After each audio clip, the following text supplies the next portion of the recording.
Bem-vindos ao JKCast, o podcast de economia, finanças e investimentos, com José Cobori.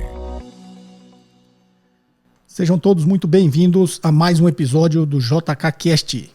Perguntas em áudio e texto para o WhatsApp 61 98117 0005. Lembrando sempre das recomendações, tá, pessoal?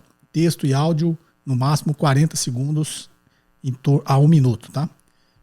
Tem muita pergunta muito longa aí que a equipe está realmente... Eu nem fico sabendo, né? Então, eu gostaria de ver todas as dúvidas de vocês.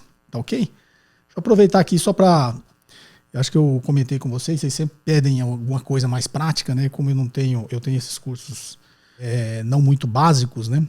Apesar de ser didáticos, eles não são tão básicos assim. Mas meu filho criou aqui o Guia Prático de Investimentos, tá ok? Com checklist para cada classe de ativos.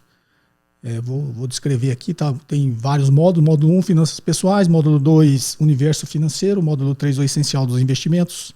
Módulo 4, documentos importantes. Módulo 5, passo a passo de análises. Módulo X, próximos passos, next steps. São 150 aulas. Mais de 25 materiais didáticos. Carga horária de 30 horas. Vai ter um link aqui na descrição do vídeo, tá? Provavelmente vocês vão ser os primeiros a acessar isso, que ele não colocou ainda no site dele. Mas eu comentei, né, que o pessoal sempre pede essas coisas práticas, planilhas, acompanhamentos, onde consulta. Eu dei uma olhada no material, show de bola, viu, pessoal? Muito, muito, muito completo. E meu filho, ele tem 2 certificações, é consultor de investimento, certificado pela Ambima, tem o CEA, né? É formado em administração de empresas, então tá aí no caminho, tá ok? Não porque é meu filho, mas pode ter certeza que vocês vão gostar. Acessem aí o link na descrição do vídeo. Tá joia, pessoal? Vamos então à primeira pergunta. Boa tarde, professor Cobori. Meu nome é Fernando, sou aqui de Belo Horizonte e a minha dúvida é sobre esse aumento da taxa Selic, que eu tenho visto muitas pessoas na internet, no YouTube, produzindo conteúdo, comentando que o aumento da taxa Selic torna mais atrativo o investimento nos títulos de dívida pública, né? E que isso faria com que as pessoas, em vez de comprar coisas, iriam preferir poupar. Mas se a gente olha os gráficos da Ambima, nós, investidores pessoas físicas, somos 5% do capital total aportado em dívidas do governo, que mais de 80% faz parte de instituições financeiras e de fundos de investimento. Então fica aí minha dúvida. Quando o governo aumenta a taxa Selic, o interesse do governo, é de atrair o capital dessas grandes instituições, né? Certo?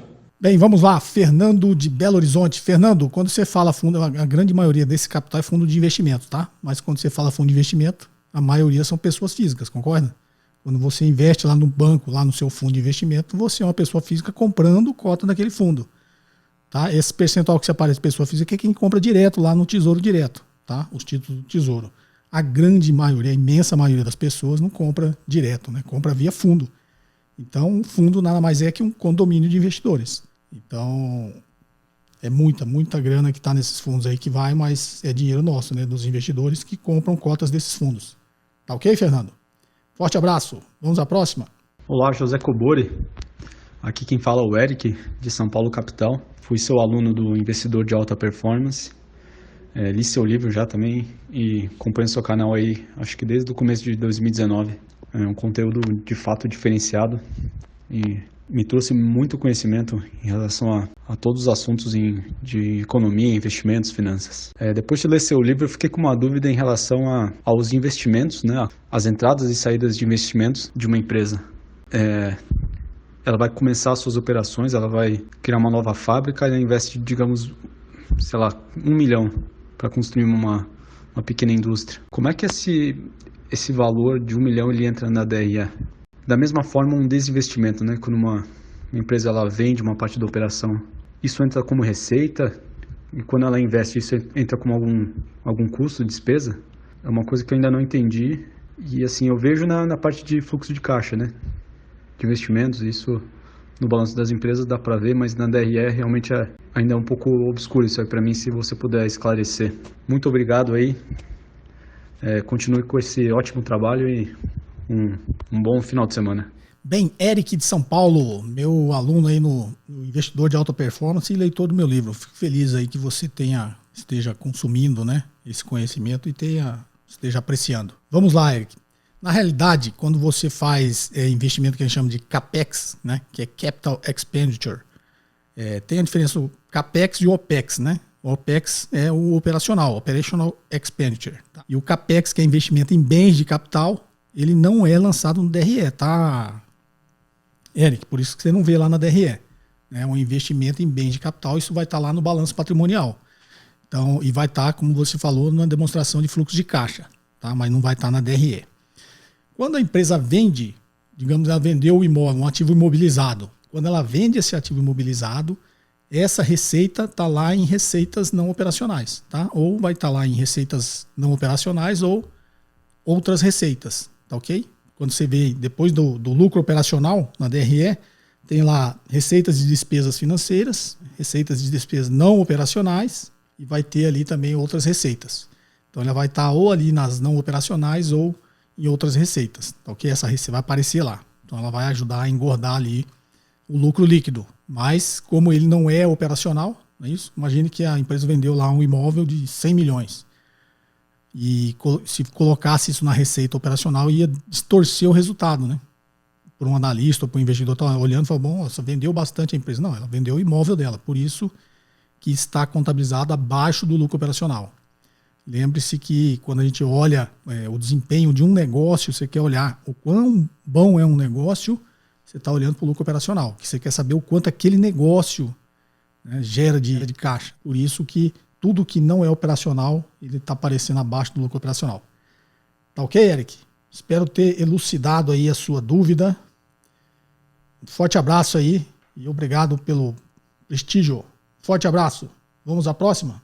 Olá, professor Kobori. Aqui é Gilmar, de Quinta do Sol, Paraná. Eu tenho uma pergunta sobre criptomoedas, inflação e expansão da base monetária. Hoje, existe um número muito grande de criptoativos. Eu acredito que tem algumas centenas de criptoativos aí com volume de negociação diária superior a $1 milhão. A minha pergunta é, pensando os criptoativos como uma única classe de ativos, né, já que eles não têm uma jurisdição e eles são descentralizados, o surgimento de um novo criptoativo, uma nova criptomoeda, não seria algo muito semelhante a uma expansão de base monetária provocada caso, hipoteticamente, houvesse um banco central? Cada novo criptoativo que ganha atração, ele não é como se fosse um dinheiro novo sendo impresso nesse mercado? Uma outra pergunta é, até que ponto os criptoativos estão ajudando o Fed e outros bancos centrais a expandir a sua base monetária sem que os efeitos da impressão de dinheiro sejam capturados pela inflação oficial? Já que parte dos recursos vai para o mercado de criptoativos, né, que está fora da economia real, essa inflação eu acho que acaba não sendo capturada pelos índices aí que balizam a política monetária. Na sua visão, até que ponto isso é interessante para o Fed? Até que ponto é interessante essa relação dos criptoativos para a manutenção de uma política monetária de juros baixos? No mais, parabéns pelo trabalho e muito obrigado. Bem, Gilmar de Quinta do Sol, Paraná. Vamos lá, Gilmar. Na realidade, você está imaginando os criptoativos como moeda, né? Então, você está fazendo esse apanhado geral, misturando aí política monetária, taxa de juros, considerando como se uma criptomoeda, né, fosse considerada realmente uma moeda, né? E a gente já falou bastante aqui, e os próprios defensores, né, dos criptoativos já chegaram à conclusão que ele não tem as características de moeda, né? Não é uma unidade de conta, não é um meio de troca e, na opinião deles, é uma reserva de valor, mas na minha não é, tá? Então, isso não tem influência nenhuma, tá, Gilmar? Quando você fala em inflação, porque ele nada mais é que uma classe de ativo como outra qualquer, como seria uma ação, como seria qualquer outro ativo. Então, a confusão talvez seja aí, né? Quando você fala, eu emito, sei lá, milhões de bitcoins, milhões de outros criptoativos, isso também não vai pressionar, né? Para ter efeito sobre a inflação, ter efeito sobre a política monetária, ele tem que pressionar a demanda, tá ok? Ele não vai pressionar a demanda porque ele não é uma moeda, concorda? Então, você não pega Bitcoin e sai comprando as coisas a ponto de pressionar o preço dos produtos para cima, tá? Então, isso aí não acontece, tá ok, Gilmar? Eu já falei aqui bastante no podcast, eu já gravei uns vídeos ultimamente aí sobre o Bitcoin. Isso vai de encontro aí o que você falou, que inclusive é o Black Paper lá do Nassim Taleb. Para você ter realmente o Bitcoin tendo alguma função na economia como moeda ou tendo qualquer efeito, né, sobre o preço dos produtos, precisa existir receitas em Bitcoin. Então, se você é uma pessoa física, seu salário tem que ser em Bitcoin. Se você é uma empresa, a sua receita tem que ser em Bitcoin. Porque imagine, você está falando, os Bitcoins podem influenciar na política monetária e pressionar o preço? Não, porque ele surgiu da onde? Para você comprar o Bitcoin, você não usou uma moeda real, né? Você usou o dólar para comprar o Bitcoin, você comprou o real para usar o Bitcoin. Então, na realidade, para comprar o Bitcoin, dá na mesma, né? Você trocou o real por Bitcoin e digamos que o Bitcoin fosse aceito, tá? Então, muita gente, comprando arroz, está pressionando o preço do arroz para cima, vai gerar inflação. Aí a política monetária entra, taxa de juros começa a subir para conter essa demanda. Para as pessoas, em vez de ir lá e gastar, né, comprando... É um exemplo hipotético, tá? Até porque arroz é um bem básico, né? Mas, digamos, está esfriando a demanda ali para ter menos pressão aí sobre o preço do arroz. O que eu acho que eu já fiz essa crítica sobre a política monetária atual, tá? Mas, só para exemplo didático aqui, elucidativo, você vai lá, aumenta a taxa de juros, diminui a pressão sobre a demanda de arroz, controla a inflação. Ou seja, você controla a pressão sobre os preços do arroz. Estou pegando um produto específico, tá? A inflação são os preços como um todo na economia, né? Até porque a definição de inflação é um aumento generalizado de preços. Então não é só um produto, são praticamente todos os produtos da economia. O que diferencia é que eles falam inflação de serviços, né? Inflação de alimentos, inflação de energia, só divide em classes assim, tá? Mas é um aumento generalizado nos preços. Ok? Então você vai lá e compra o arroz. Digamos que, vou comprar o arroz, digamos que, né, a gente tivesse nessa época, os supermercados aceitam Bitcoin. Vou comprar o arroz em Bitcoin. Deu na mesma, você não ia comprar em real? Para você comprar em Bitcoin, você não tem que ir lá e comprar o Bitcoin para ir comprar o arroz. Então, você trocou 6 por meia dúzia, tá? O efeito ali, o efeito final, né, sobre o preço do produto é o mesmo, tá? Até porque é como você tirou uma moeda e colocou outra, né? Você foi lá e trocou o real por Bitcoin e foi lá e usou o Bitcoin. Então, não tem esse efeito, não. Tá ok? Quanto ao Fed, se achar que os criptoativos tem um volume grande, né, de dinheiro nesses criptoativos, mas assim como em ações, eles ficam trocando de mãos, né? As pessoas compram Bitcoin e vendem Bitcoin. Tá? Então, de alguma forma, ele está simplesmente funcionando como mais uma classe de ativos. A ponto de você achar que ajude o Fed, não. Acho que até um podcast retrasado, passado, eu falei que as reservas internacionais mundiais, né, de todos os países, se não me engano, está em 17 trilhões de dólares. Ou seja, são 17 trilhões de dólares que foram emitidos pelos Estados Unidos, né? Só que são 17 milhões que estão parados, está na reserva cambial desses países. Então também não tem esse efeito, não. O Bitcoin não chega a gerar uma ajuda relevante. Tá ok, Gilmar? Espero ter te ajudado. Vamos à próxima? Oi, Cobori, aqui é a Lilian Guimarães, de Belo Horizonte, Minas Gerais. Há um ano atrás você fez um episódio que falava sobre os precatórios. E a pauta voltou agora com a votação da PEC dos precatórios, em que, né, o governo federal, na figura do Ministério da Economia, está tentando adiar o pagamento dos precatórios. A minha pergunta é, o que você acha, né, dessa PEC? Qual é o impacto dela para a economia? E ela entra como pedalada fiscal? Você acha que entra? Porque a ideia é usar desse dinheiro que pagaria os precatórios para financiar programas sociais como Renda Cidadã, Renda Família, que é o antigo programa Bolsa Família do ex-presidente Lula. Bom, enfim, muito obrigada, um abraço grande. Sempre bom ouvir seus podcasts. Bem, Lilian Guimarães, de Belo Horizonte. Estava sentindo falta aqui da participação feminina, né? Já alguns episódios que não tem a participação feminina, eu fico sempre feliz quando vem uma pergunta feminina, viu, Lilian? Obrigado aí pela sua participação. Vamos lá. Os precatórios, né? Tem a PEC aqui de, digamos, renegociar os precatórios, né? O que eu acho dessa PEC? Isso é calote. O que é o precatório? O precatório é quando o governo tem uma dívida com alguém, com alguma empresa, com alguma pessoa. Geralmente são dívidas judiciais, né? O governo está lá, você está numa ação contra a União e a União perde. Você não recebe em dinheiro, né? Geralmente a União vai lá e te paga um precatório. é como se fosse um cheque, né? Uma nota promissória para você e falar, ó, isso aqui você pode trocar em 2022. E aí chega em 2022 o governo fala assim, não, vou fazer o seguinte, aí ele passa uma lei, né, que é essa PEC aí, passa uma lei dizendo que agora esse precatório não vai ser pago em uma vez, vai ser pago em 24 vezes. É um calote, não é isso? É um calote porque ele está adiando uma dívida que ele era líquida e certa, ele teria que pagar. Então, qual a minha opinião? É um calote, tá?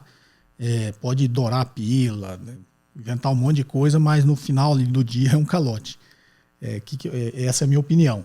Agora, pode ser considerado uma pedalada fiscal? Também acho que pode, porque eles estão abrindo essa brecha, né, dos precatórios para abrir um espaço lá no teto de gasto, porque tem o teto de gasto, o governo não pode gastar acima daquilo, né, por isso chama teto de gasto, não tem mais espaço nenhum. Então eles estão passando essa PEC aí para abrir um espaço ali para ele poder gastar. Então ele deixa de pagar o precatório, esse dinheiro sobra, e ele está jogando esse dinheiro lá para o Bolsa Família. Então está dando uma pedalada, tá? Então é óbvio, né? Política, ano que vem é eleição, o governo está com a popularidade baixa, ele vai começar a fazer utilizar esse tipo de artifício, né, para tentar melhorar a popularidade com vistas aí na eleição. Isso não é uma novidade, tá ok? Todo governo faz isso, né? Então, mas é uma pedalada, tá? O que não pode é assim, você passar a vida inteira criticando uma certa atitude, porque quando você está lá, você fazer a mesma coisa, né? Mas também é normal, né? Todo político faz isso, né? Quando está na oposição critica, mas quando entra faz a mesma coisa, tá? Então, eu acho que não é bom, né? Tanto não é bom que aumentou bastante a percepção de risco do mercado, né? O mercado pode não ter uma leitura tão clara quanto a minha, mas está nessa direção, quanto aos precatórios, quanto, né, essa pedalada aí que o governo está dando para poder bancar esse aumento do Bolsa Família, né? Ou seja, está pegando o dinheiro do precatório. Para pegar o dinheiro do precatório, ele tem que passar pelo Congresso, né, para abrir esse espaço.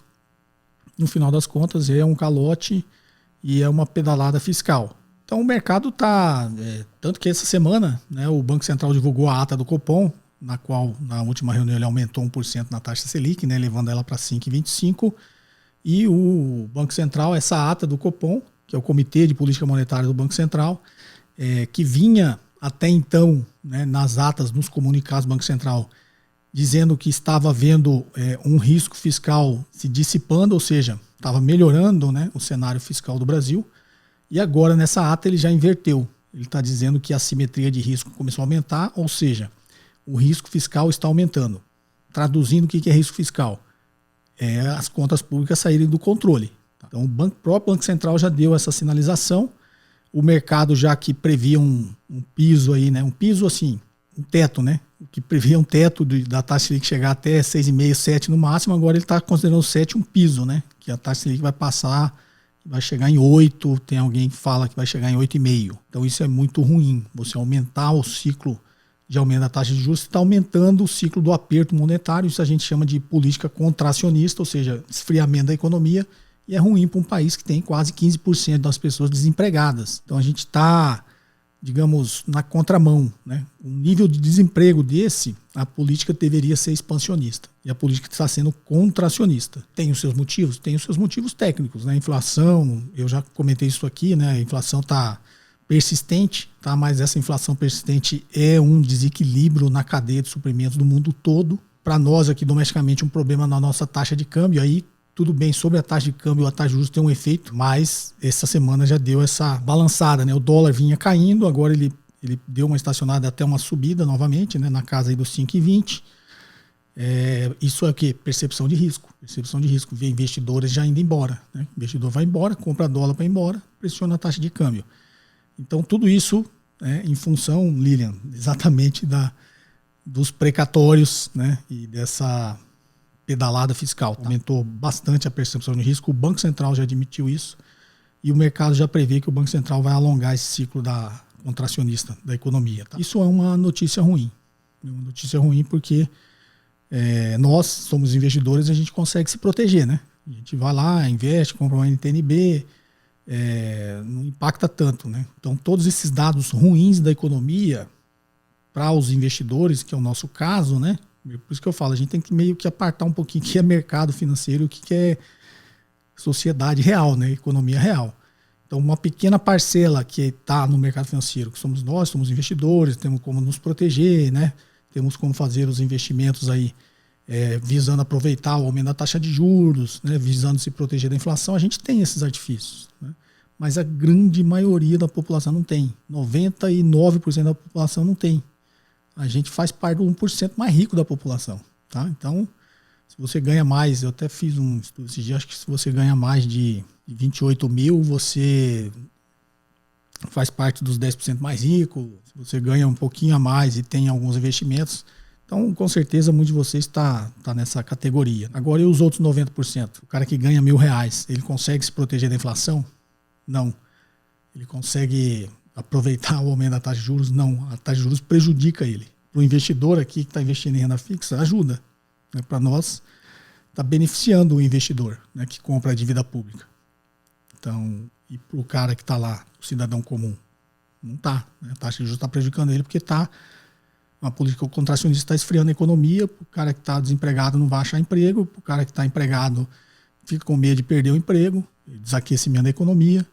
Então, quando a gente olha realmente para o mundo real, isso tudo é muito ruim. Então, a gente tem que pensar sempre sob esse ponto de vista, até porque a economia, né, como ciência, é para a gente atingir o bem-estar de todo mundo, não é só de uma parcela da população, não. Então, aquilo que eu já sempre comentei, né? A inflação subiu muito. Para um investidor que tem investimentos, tem patrimônio, ganha bem, que ele gastava R$1.000 no supermercado, que dobre, ele vai gastar 2.000, vai ficar mais caro, ele vai achar mais caro, mas com certeza não vai afetar ele tanto. Agora, para o cara lá que ganha um salário mínimo, é um decreto ali para ele começar a passar fome. Então, a gente tem que ser sempre essa antena ligada e a gente sair da nossa bolha do mercado financeiro. O mercado é uma coisa, o mundo real é outra. Tá joia? E às vezes essa pressão sobre a economia vem de quem? Vem do mercado, né? Então, não sei até que ponto estamos sendo bons cidadãos.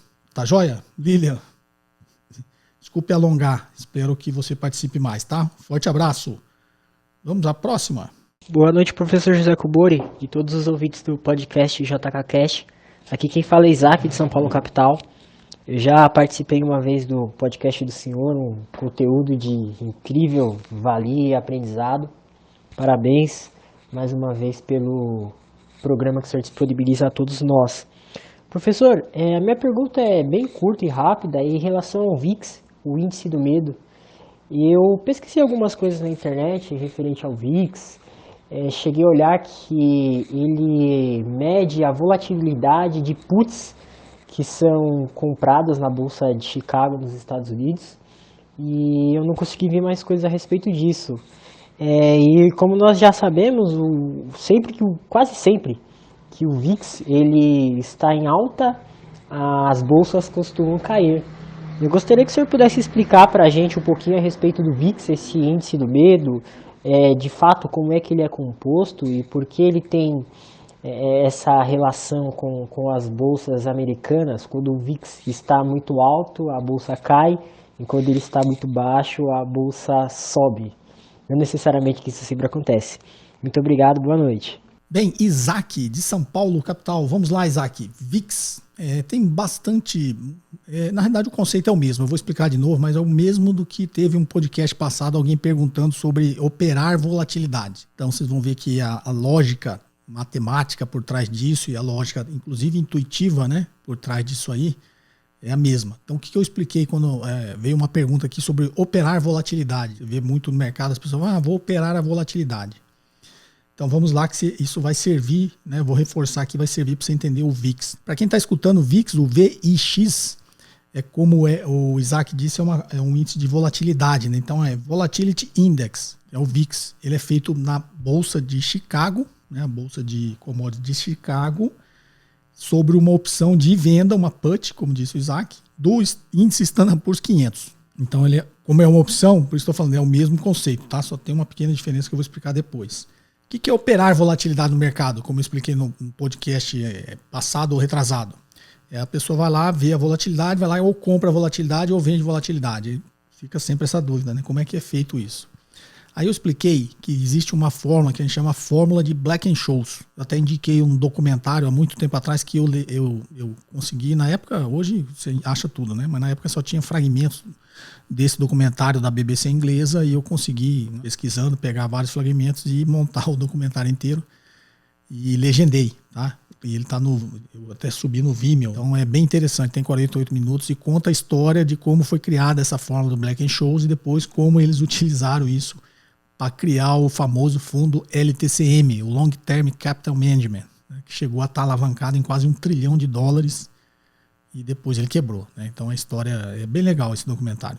E o documentário da BBC sempre é muito bem feito, tanto que nesse documentário tem pelo menos 4 Nobel de Economia. Né? Tem o Paul Samuelson, tem os 2 da fórmula Black-Scholes, que o Fisher Black já tinha morrido, né? Chama Black-Scholes de Fisher Black e Myron Scholes. Aí tem o Myron Scholes, o Robert Merton, o Merton Miller. Então tem só os bambambam, né, que vão lá e dar esses depoimentos no documentário. Né? E é interessante que os próprios criadores da fórmula Black-Scholes contam como eles chegaram lá e depois eles criaram esse fundo, eles contam como é que eles criaram o fundo e depois como que o fundo quebrou. Então é bem interessante. Então, toda essa sessão de cinema aqui só para explicar que a fórmula de Black-Scholes é uma fórmula de precificação de derivativos. E aí, nessa fórmula de precificação de derivativos, eles colocaram ali, para achar o preço de uma opção e de qualquer derivativo, você tem que ter 5 variáveis que alimentam essa fórmula. Tá? Volatilidade histórica, preço do ativo objeto, taxa de juros, tempo e o strike da opção. O strike da opção é o preço de exercício. Tá? Então, tem 2 preços aqui, né? O preço do ativo objeto e o preço de exercício, que é o strike.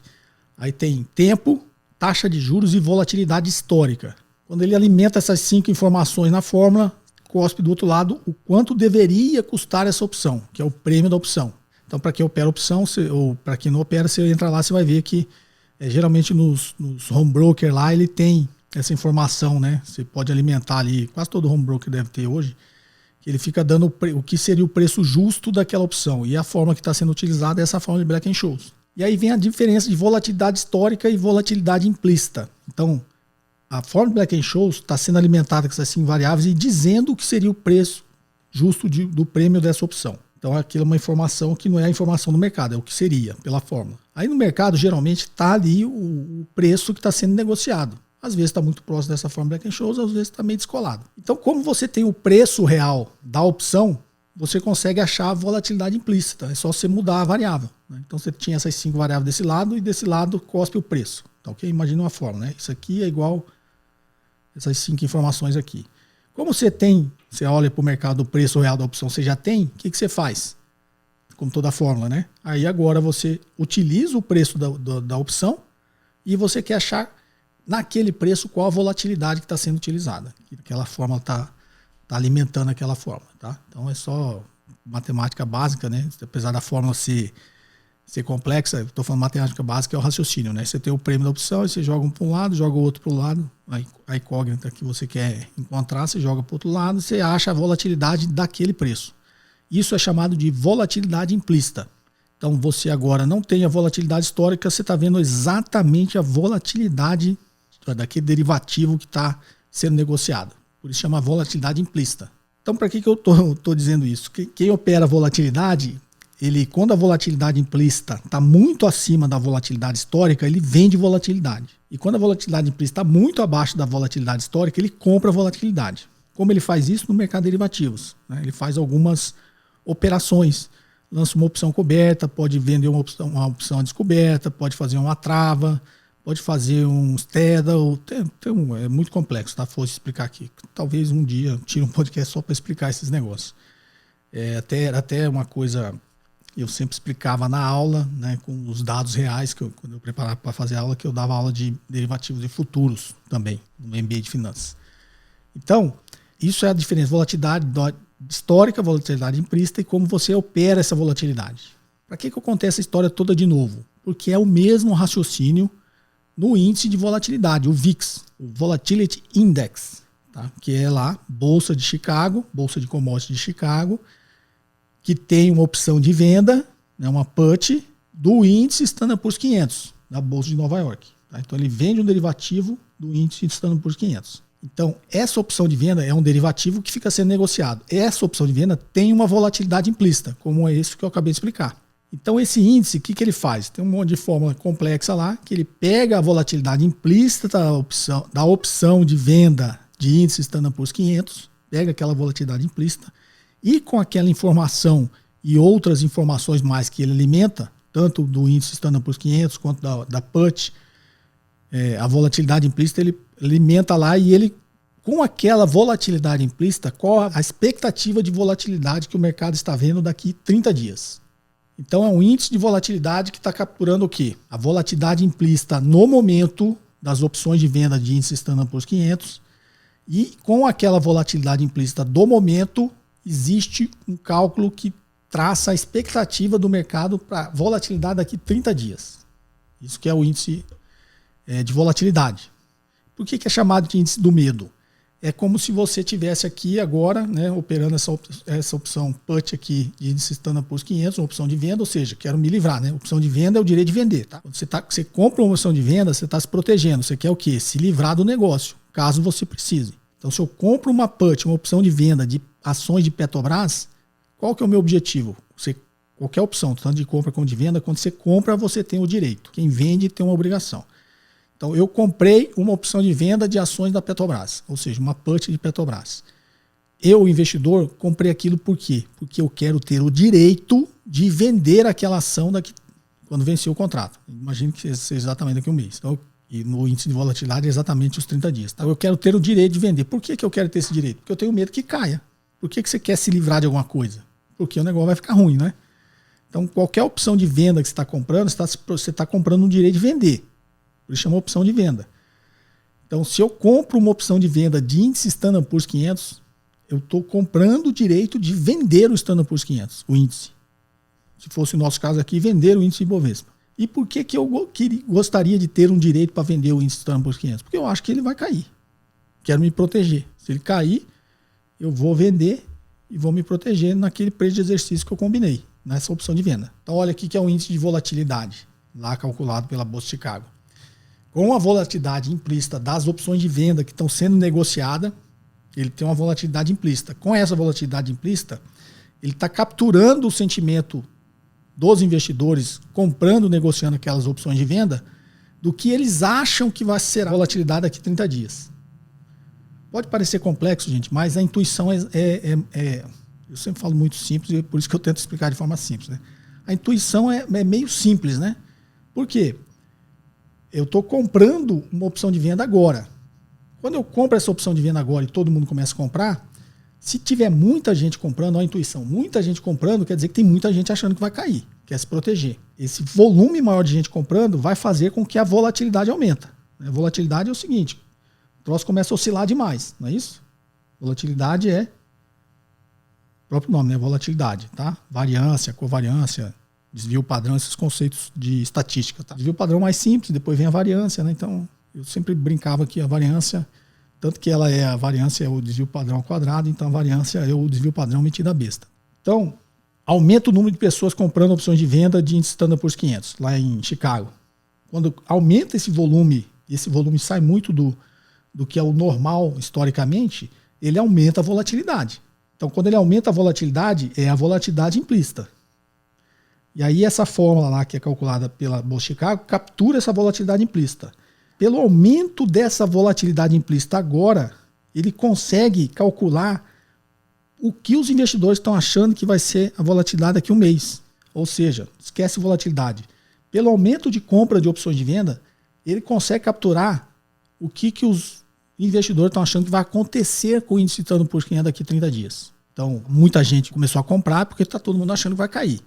E aí essa volatilidade aumenta. Então, esse índice de volatilidade, assim como que eu expliquei aqui de operar volatilidade, tem o mesmo conceito.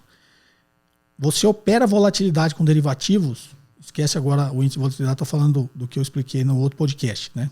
Da volatilidade aqui, de operar volatilidade. Como que você opera volatilidade com derivativos? Quando a volatilidade está muito alta, a volatilidade implícita está acima da volatilidade histórica, quer dizer que vai acontecer alguma coisa, não vai ficar na mesma. Por quê?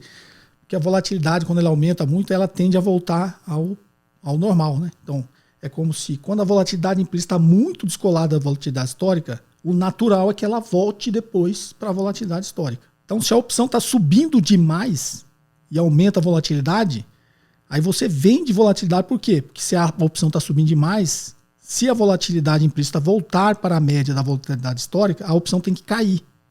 Aí ela vai cair. E o inverso é verdadeiro. Quando a volatilidade está variando demais aqui ou diminuiu demais, né? A volatilidade histórica tem aí, de repente ficou calmo demais, tudo parado. Não vai ficar parado. Alguma coisa vai acontecer lá na frente, ela vai voltar para a volatilidade. O que você faz? Você compra a volatilidade. Então, é exatamente esse conceito que é o VIX, o índice do medo, que prevê, como você disse, será que ele prevê mesmo? É exatamente esse negócio de operar a volatilidade, né? Com a volatilidade implícita agora, o índice de volatilidade cospe lá na fórmula o que será, o que os investidores, os operadores do mercado estão achando que vai ser a volatilidade daqui a 30 dias. E se acontecer o que eles estão esperando daqui a 30 dias, a bolsa vai mudar de rumo, né? A bolsa vai cair, então a bolsa está subindo. Voltando para a intuição, esquece todos esses conceitos. A bolsa está subindo demais. Aí tem muita gente. Tá eu, tá você, tá outro investidor. Falou, rapaz, essa bolsa está esticando demais. Cara, ela vai cair, meu. Tá muito alto, tá esticando demais. Aí todo mundo começa a ficar com essa preocupação, vai lá e compra uma opção de venda. Como que eu me protejo se a bolsa cair? Comprando uma opção de venda. Aí todo mundo corre e compra uma opção de venda. Ok? Aí essa corrida para a compra de opção de venda aumenta a volatilidade implícita agora. E aí a fórmula calcula exatamente o nosso sentimento.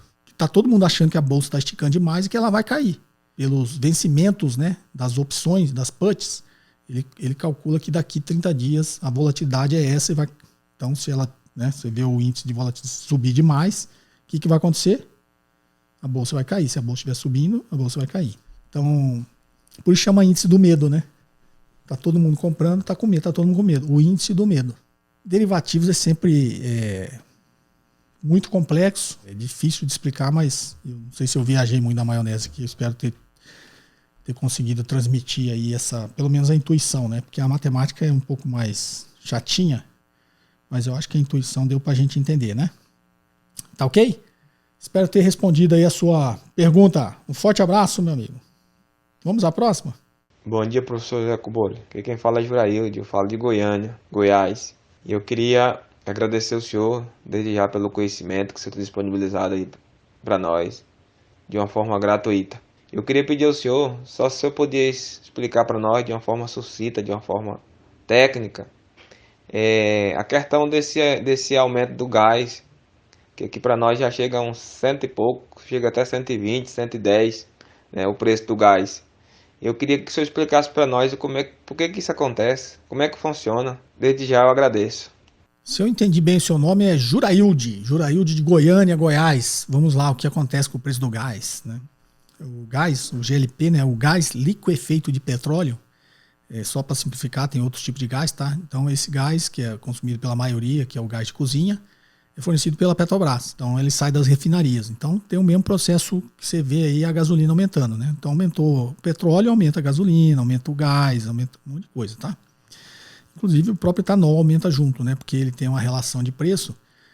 Quando o petróleo aumenta demais, os produtores de etanol vêem uma chance de melhorar a margem de lucro dele e aumentar também o etanol. O etanol tem uma dinâmica diferente, mas quando o petróleo sobe, ele meio que tenta acompanhar. Tá? Se o petróleo não acontecer nada, tudo mais constante aqui com o petróleo, o etanol depende muito do preço do açúcar. O preço do açúcar, que é uma commodity negociada no mundo inteiro, e as usinas de etanol podem só virar a chave e produzir açúcar. Então, o preço do etanol ele depende muito do preço do açúcar. Porque se ficar mais, né, vantajoso para o produtor ali produzir açúcar, ele vai parar de produzir etanol e produzir açúcar. Quando ele para de produzir etanol, cai a oferta de etanol, a tendência do preço do etanol é subir. Tá? Então tem sempre uma relação, né, entre as coisas. Tá? Mas vamos lá, o gás de cozinha, né, o GLP, o gás liquefeito de petróleo. Por que ele aumenta? Tem muitas variáveis, mas vou dar, sei lá, três variáveis aqui, que é o que influencia em boa parte aí, né, desses aumentos aí. Primeiro, uma que chama-se OPEP, né? Organização dos Países Exportadores de Petróleo. Então, quando veio a crise da pandemia, o coronavírus, a OPEP diminuiu a produção de petróleo. Aí todo mundo fala assim, pô, mas isso não é ilegal, né? Todo país é ilegal fazer cartel, né?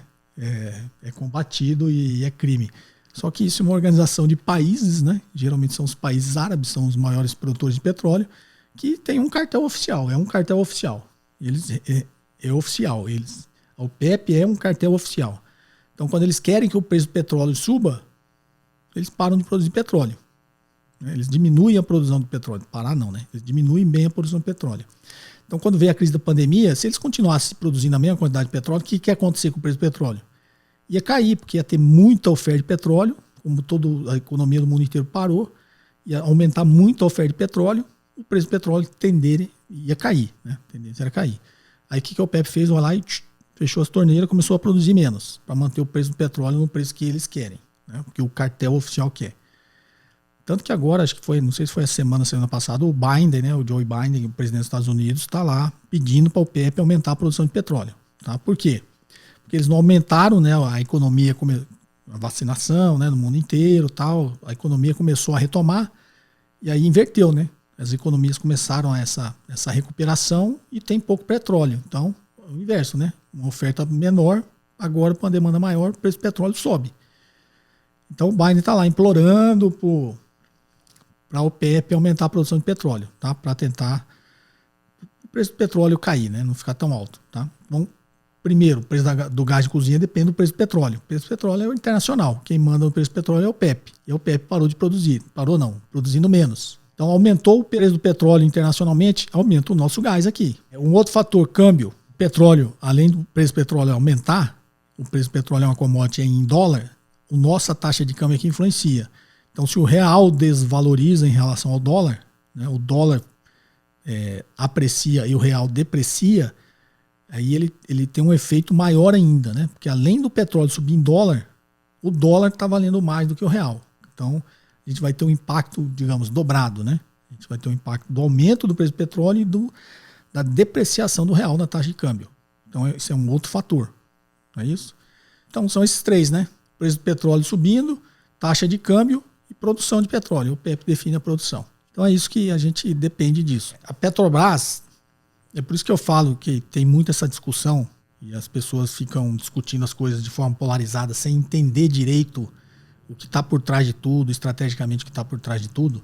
E aí as pessoas que defendem, né, o pensamento radical, muito liberal, muito capitalista, né? E sempre cita os Estados Unidos como o exemplo lá do capitalismo. Os Estados Unidos influencia o preço do petróleo também, tá?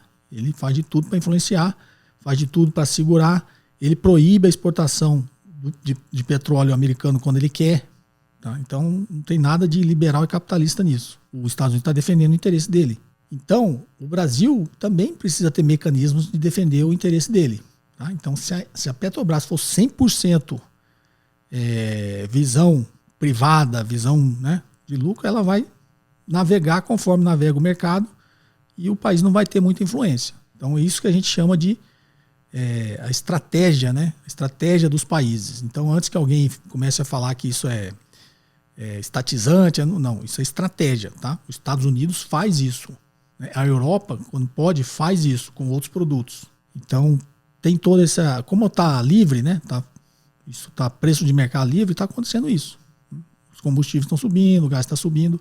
Não tem como a gente influenciar muito isso. A gente, quando eu falo país, né? O Estado brasileiro. Tá? O preço dos alimentos tem a Conab, né? Que forma um estoque regulador. Então, quando começa a faltar muito, o que o Brasil não fez, tá? Não fez na pandemia, por isso que os alimentos subiram demais.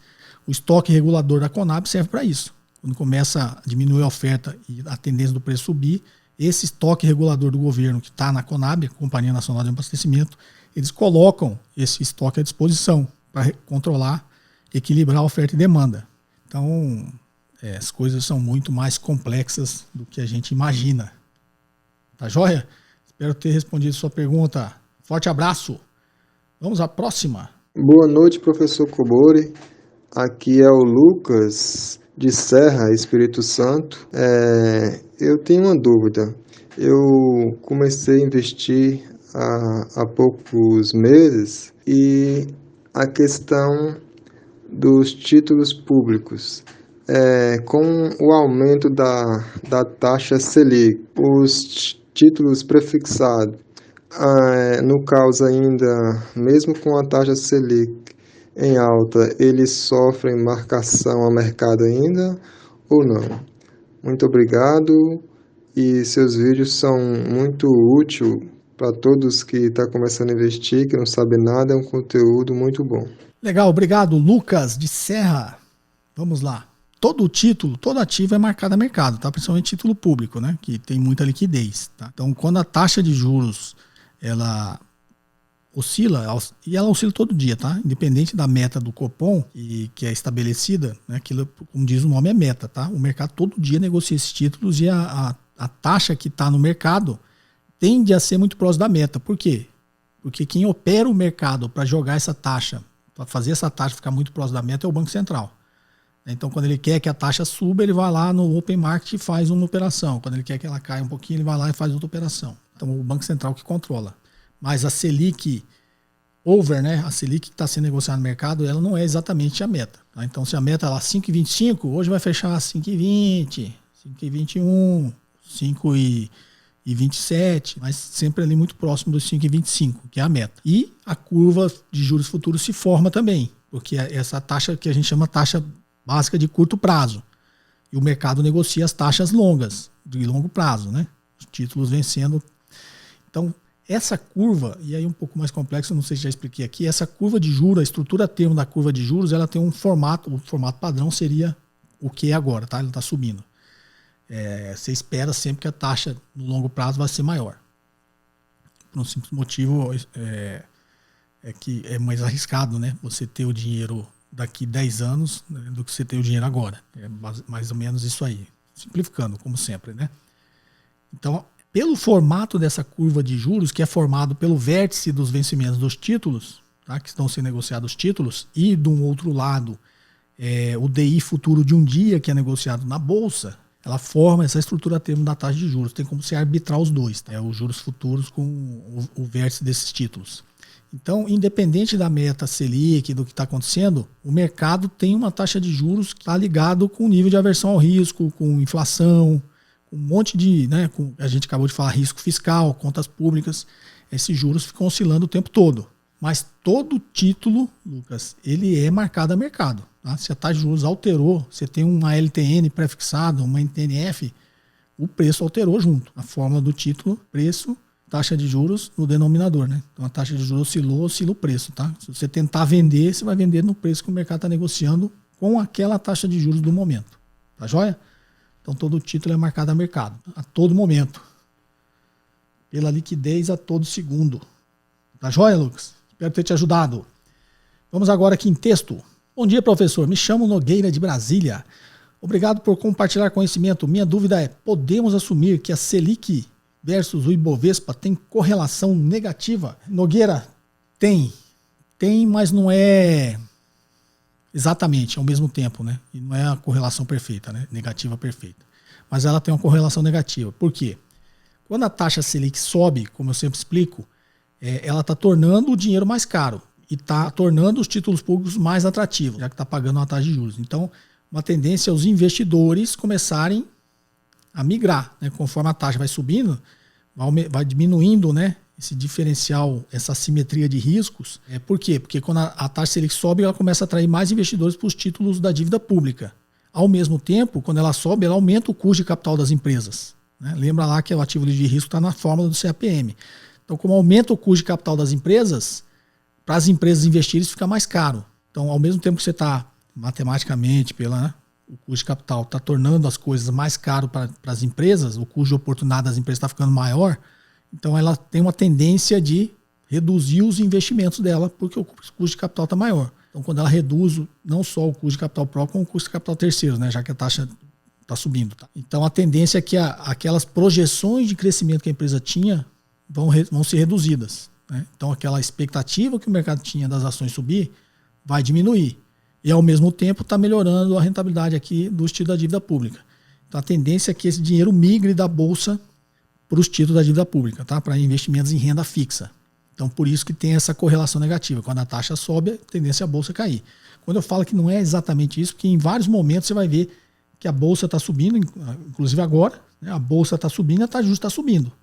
Então, quando eu falo assim, essa correlação não é no momento, mas no médio prazo, é porque se você vê o gráfico, agora a bolsa está subindo e a taxa de juros está subindo. Mas vai chegar algum momento que essa taxa de juros vai continuar subindo e a bolsa vai voltar a cair. Então, se você traçar um gráfico dessa correlação, você vai ver que em vários momentos estão na mesma direção, mas em persistindo o movimento, elas invertem, né? Então o gráfico ele fica se invertendo assim, tá? Mas ele não é perfeito no momento. Você fala, a taxa está subindo agora e a bolsa está caindo, a bolsa está subindo também. Tá, mas se a taxa continuar subindo, esse efeito na queda da bolsa de valores ela não é no mesmo tempo, tá? Tem um prazo, um delay. Tá ok, Nogueira? Espero ter novamente elucidado, né? Vamos à próxima? Boa tarde, professor Cobori. Meu nome é Pedro Henrique, sou de Belo Horizonte. Rapaz, hoje tem bastante gente de Belo Horizonte, hein? Inclusive a única pergunta feminina, né? A Lilian Guimarães, de Belo Horizonte. Agora é o Pedro Henrique, de BH. Em primeiro lugar, obrigado por compartilhar o seu conhecimento conosco. Li seu livro e me ajudou bastante na compreensão sobre DRE e fluxo de caixa descontado. Minha dúvida é em relação ao mercado de ações. Uma vez feito o IPO, uma parte das ações da empresa vão para o mercado secundário, constituindo a parcela do free float, por exemplo, 40% das ações. Os outros 60%, vamos dizer que estão nas mãos dos sócios controladores de algum fundo que entrou como investidor antes do IPO. Minha dúvida é, para os controladores ou o fundo investidor venderem seus papéis no mercado, eles precisam fazer um follow-on ou eles podem simplesmente colocar suas ações no mercado sem avisar ninguém? Pois somente a notícia que um controlador vai se desfazer de uma parte considerável de sua participação pode simplesmente jogar o valor da ação para baixo, fazendo com que esses controladores nunca consigam se desfazer de sua participação sem influenciar o valor dos papéis, provavelmente para baixo. Muito obrigado, professor. Legal. Vamos lá, Pedro. Os follow-ons, tá? Ele tem a oferta secundária ampla e restrita, né? Restrita é quando é só para os controladores que vão ficar para investidor qualificado, tá? Então, mas esses follow-on que são oferta secundária pública, na realidade, se você é um controlador ou um fundo, você vai querer fazer uma oferta, né? Justamente por isso que você questionou. Se eu começar a vender simplesmente começar a vender minhas ações, eu vou ajudar a jogar o preço para baixo. Se eu faço uma oferta pública secundária, é a mesma coisa de um IPO, uma oferta pública primária. Eu anuncio que vou vender as ações, abro um período de reserva e os investidores começam a se interessar. Então, eu não tenho esse efeito de mercado, de ficar vendendo e caindo. Porque quando eu estou vendendo, eu estou dependendo da oferta e demanda do momento. Então, quando eu começo a vender, digamos que está equilibrado, está um preço X porque tem a mesma quantidade de oferta e a mesma quantidade de demanda. Então está equilibrado. Aí quando eu entro vendendo, eu estou entrando na ponta de oferta, a tendência é eu jogar o preço para baixo. Agora tem mais oferta que procura, o preço cai. Não é isso? Então, por que eu faria isso? Não, melhor fazer uma oferta pública. A oferta pública eu não estou mexendo com o volume que está lá sendo negociado. Eu já estou avisando antecipadamente que eu estou fazendo uma oferta pública secundária que eu vou vender parte das minhas ações. Aí a pessoa que entra na reserva para comprar essas ações, assim como no IPO, né, entra na reserva para comprar, ela não é o cara não é o dinheiro que está sendo operado no dia a dia, não é o volume diário. Né? Às vezes o cara até continua operando ali, falou, opa, vou entrar nessa oferta secundária aqui da empresa X. Ele vai lá, reserva, manda reservar lá e continua operando as ações de outras empresas aqui. Né? Inclusive da mesma empresa, ele pode continuar operando. Só que ele reservou lá aquelas ações. Aí quando vai, né, como no IPO vai ser feito lá, vai te chamar a sua corretora e falar, ó, foi reservado para você X ações, você tem que ter X reais na sua conta no dia tal. Aí, entendeu? Então a oferta secundária é como se ele abrisse uma negociação paralela, sem ser a negociação ali do dia a dia da bolsa, paralela e chamasse, ó, quem quer minhas ações eu vou vender. Tá joia? Então ele meio que tá, e é o procedimento certo, né? Porque senão ele vai fazer exatamente o que você falou, ele vai influenciar o preço para baixo e ele não tem interesse para isso. Né? Na realidade, o interesse dele é o inverso, né? Ele gostaria até que o preço fosse bem maior. Tá ok? Pedro, essa foi a última pergunta. Espero que... Na realidade veio bastante pergunta, tá, gente? De novo, deixa eu falar. Vocês... Ainda tem muita pergunta longa. Isso minha equipe falou, então... infelizmente eu nem vejo, né? Geralmente as perguntas que eu vejo e que me mandam eu respondo. Quando dá eu respondo todas, tá? Mas me falaram que tem muita pergunta muito longa, tem muita pergunta ainda com barulho, muito barulho de fundo. Tá? E aí às vezes eles mandam um exemplo, um trecho, né? De novo, teve alguém que mandou uma pergunta aqui, acho que ele estava pulando de paraquedas, que um barulho assim muito alto, né, de vento, essas coisas. Eu até entendo se eu forçar, mas se eu colocar no ar aqui fica ruim para vocês, né, que são os ouvintes do podcast. Então muita pergunta ainda com barulho e tem muita pergunta que é meio que tipo, a equipe nem passa, né, que é tipo uma consultoria. Eles falam, é muita consultoria. Que é consultoria. O cara fala, eu tenho ação X tal, não sei o quê, quando o preço chegar a tanto, eu vou vender, o que você acha? Não acho nada, né? Então, toda pergunta que vir, que a minha resposta tiver que ser uma recomendação ou uma dica, eu não faço, tá? Eu tenho isso por princípio. Eu prefiro passar o conhecimento para vocês, para que vocês saibam responder essa própria pergunta, tá? Então, assim, você pode até ter uma pergunta nesse estilo, aí você só se pensar, fala assim, bom, mas para eu mesmo responder essa pergunta, o que eu deveria saber? Aí você faz a pergunta exatamente o que você precisa saber que eu respondo.